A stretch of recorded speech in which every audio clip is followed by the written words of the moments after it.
주전 588년 혹은 587년경입니다.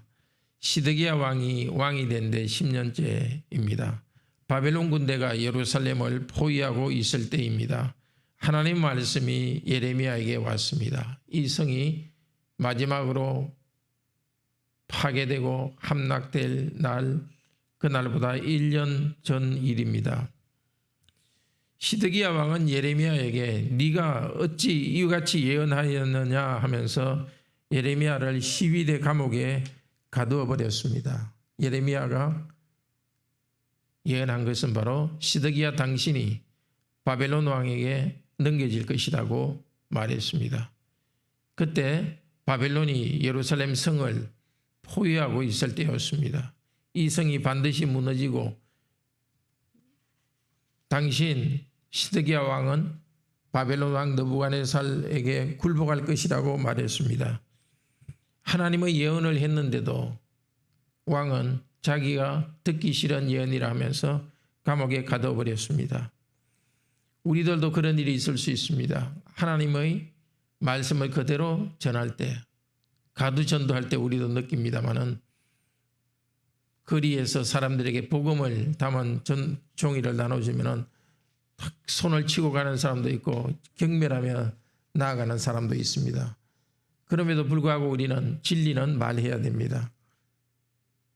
복음을 전할 때뿐 아니라 다른 일에서도 우리가 양심으로 해야 될 일은 그대로 하는 용기가 있기를 바랍니다.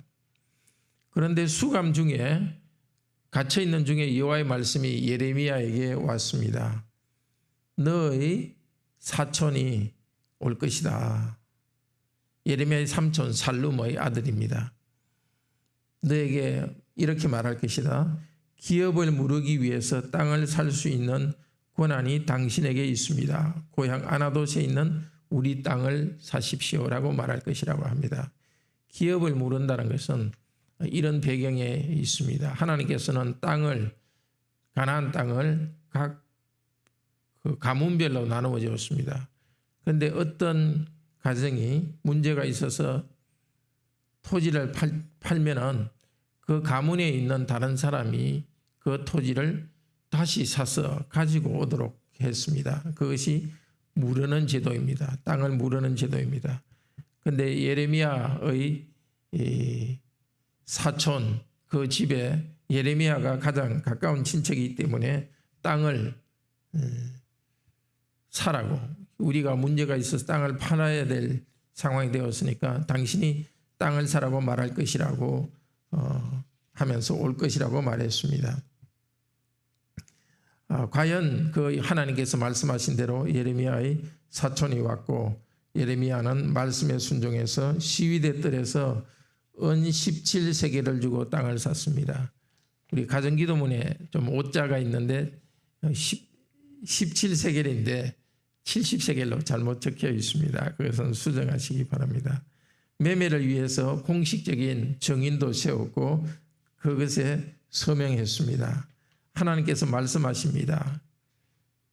땅 매매 정서를 2부를 만들어서 그 2부 다 항아리에 담아서 보관해라.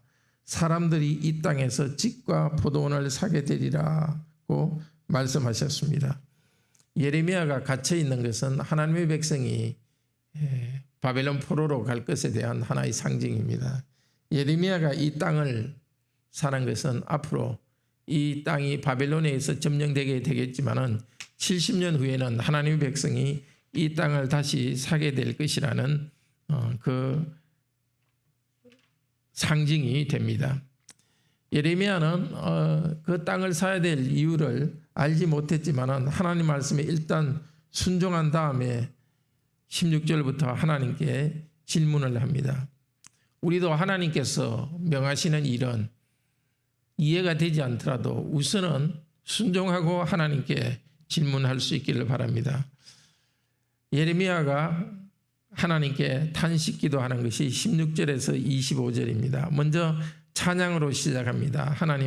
하나님께서는 사람들에게 언약을 맺으시고 은혜를 베푸시기도 하고 또 악한 민족에게는 죄를 갚으십니다. 하나님께서 크신 능력으로 우리를 이집트에서 해방시켜서 여기까지 왔는데 이제 이 백성들이 불순종했고 이 징벌로서 이방 군대가 와서 우리를 멸망시키려고 하고 있습니다. 이 성이 갈대아 사람에게 주어졌는데 갈대아는 바벨론 민족을 말하는 이름입니다. 이 성이 바벨론에게 주어졌는데 이 땅을 사라는 말씀입니까? 하고 하나님께 탄식합니다. 26절에 하나님께서 기도에 대한 응답을 합니다. 백성에 대한 심판을 하시면서 회복시킬 것이라고 하나님께서 약속하십니다. 먼저 26절 27절에서 이렇게 말합니다. 나는 여호와 모든 육체의 하나님이다. 내가 할 수 없는 일이 있겠느냐 말씀합니다. 먼저 말씀하십니다. 여호와께서 바벨론 군대를 오게 해서 예루살렘에 있는 모든 우상 숭배하던 집과 그 지붕들을 다 불살할 것입니다. 왕들도 왕궁에 우상을 갖다 놓고 섬겼습니다. 심지어 하나님의 이름으로 일컫는 바로 성전 거기에도 우상을 집어넣었습니다. 우상을 세웠습니다. 심지어 복을 받기 위해서 자기 자녀를 몰렉이라는 우상에 불태워 바치는 일이 있었습니다. 그것 때문에 하나님께서 심판하시겠다고 말합니다. 우리들은 혹시 어떤 우상을 가지고 있지 않습니까? 하나님이 가장 높으시고 우리의 경배를 받을 분입니다. 그런데도 불구하고 물질이나 다른 사람의 인정이나 어떤 것을 하나님처럼 높이고 있지 않습니까? 회개할 수 있기를 바랍니다.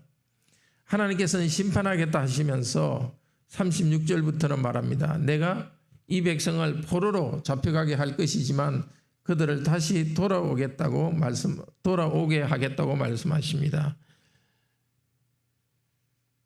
고향으로 단순히 돌아오는 것이 아니라 하나님께서 그들의 마음, 이 악한 백성의 마음에 하나님을 경외하는 새로운 마음을 주시겠다고 합니다. 그리고 38절 그들은 내 백성이 되고 나는 그들의 하나님이 될 것이라고 말합니다. 이제 이 사람도 없고 짐승도 없어지며 황폐하게 되었던 이 땅에서 사람들이 많아질 것입니다. 사람들이 다시 은을 주고 밭을 사고 정인을 세워서 계약서를 작성할 것입니다. 이 약속을 백성들에게 주기 위해 먼저 예레미야가 토지를 사게 했습니다. 형제자매 여러분, 하나님은 참으로 언약에 신실하십니다. 이 이스라엘 백성을 특별히 하나님의 백성으로 삼으시고 그들에게 은혜를 주셨습니다. 그렇지만 또 그들이 하나님의 말씀을 어길 때에는 심판하셔서 그들을 정신 차리게 하십니다. 우리도 이 땅에서 하나님께 범죄할 때 하나님께서는 어려운 일이 생기게 합니다. 매를 드십니다. 벌을 내리십니다. 그런데 하나님께서는 우리에게 벌을 내리실 때에 성령님을 더 풍성히 주십니다. 우리가 회개할 수 있는 마음을 일으키십니다. 하나님을 사랑할 수 있는 마음, 거룩하게 살아갈 수 있는 마음을 일으키시는 분입니다. 이 일을 하는 데 있어서 예레미야는 상징이 되었습니다. 예레미야의 삶이, 행동이 상징이 되었습니다. 감옥에 갇히는 것을 통해서 백성들이 심판받을 것에 대한 상징이 되었습니다. 또 그가 밭을 사는 것을 통해서 하나님께서 이 백성을 회복할 것에 대한 상징이 되었습니다. 우리 그리스도인도 마찬가지입니다. 이 땅에서 하나님께서 하시는 일에 대한 정인이요 상징이 됩니다. 우리가 먼저 순종하면서 하나님의 뜻을 깨달아 갑시다. 이 시대가 사람들은 조그만 어려움이 있으면 자포자기합니다. 그러나 우리는 하나님께서 생육하고 번성하라는 복을 우리에게 선언하시고 이루어 가십니다. 어렵더라도 결혼하여 가정을 이루고 또 힘껏 우리의 가정을 세워가도록 합시다. 또 하나님께서는 땅을 다스리고 정복하라는 축복을 주셨습니다. 이 땅에서 직장을 얻고 일하는데 어려움이 있습니다. 그렇지만 우리는 이를 통하여서 하나님의 형상으로서 하나님의 창조성을 드러내는 일을 합니다. 작은 땅을, 예레미야가 작은 땅을 샀듯이 우리도 우리가 하는 일이 소박하고 그렇게 사람들이 인정하는 일이 아니라 할지라도 작은 일에서도 최선을 다하여 일하도록 합시다.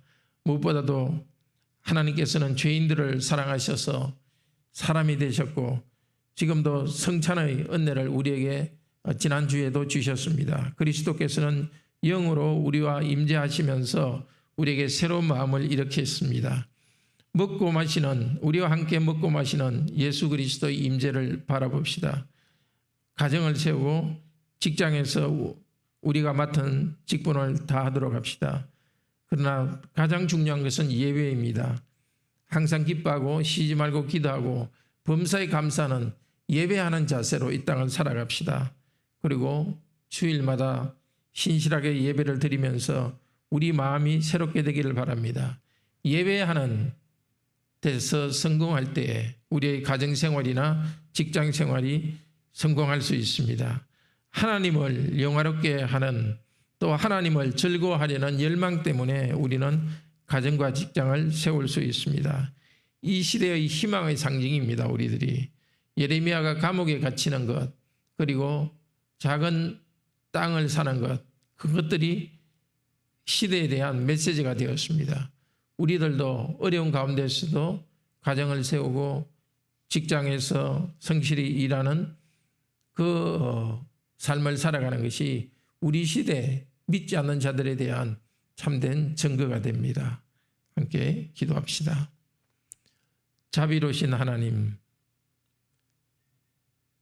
우리도 예레미야처럼 하나님의 뜻을 말하고 순종하기 때문에 이 땅에서 고난을 당합니다. 그러나 또한 우리가 하나님을 의지하기 때문에 하나님께서는 우리의 어려운 일을 풀어주시고 우리가 가정을 세우고 직장에서 일을 하며 하나님의 영광을 나타내도록 또 은혜를 주십니다. 이 모든 은혜가 오는 것은 우리가 하나님을 경외하고 우상을 버리고 오직 회개하며 하나님께만 나아갈 때입니다. 주일에 저희들이 예배하며 하나님께 영광 돌리고 하나님을 즐거워할 때에 6일 동안 주중에도 하나님을 영화롭게 하고 하나님께 즐거워하는 삶을 살고 저희들의 가정과 직장을 세웁니다. 이 은혜를 성령님 우리에게 허락하여 주시옵소서. 하나님과의 교제가 우리 가운데 새로워지게 하시고 가정과 직장에서 우리가 하는 모든 일에서 새로운 활력을 저희들에게 허락하여 주소서. 수술 후에 회복되고 있는 이세미 자매 주님께서 온전히 회복시켜 주셔서 하나님의 은혜에 대한 상징이 되게 하여 주시옵소서. 직장을 찾는 형제들, 혼인을 하기를 사모하는 우리 형제들, 형제 자매들 주님께서 그들의 소원을 이루어 주시옵소서. 오늘도 저희들이 온유하고 겸손하며 하나님 앞에서 겸손하도록 하시고 서로를 향하여 사람들을 향하여서 온유하게 사랑을 실천하는 삶이 되게 하소서. 우크라이나 전쟁에서 끝내주시옵소서. 북인도 지역 분쟁으로 우리 형제자매들이 고난 중에 있사오니 주께서 그 분쟁을 끝내주시옵소서. 주 예수 그리스도 이름으로 기도드립니다. 아멘. 은혜로운 기도 시간 되기를 축복합니다.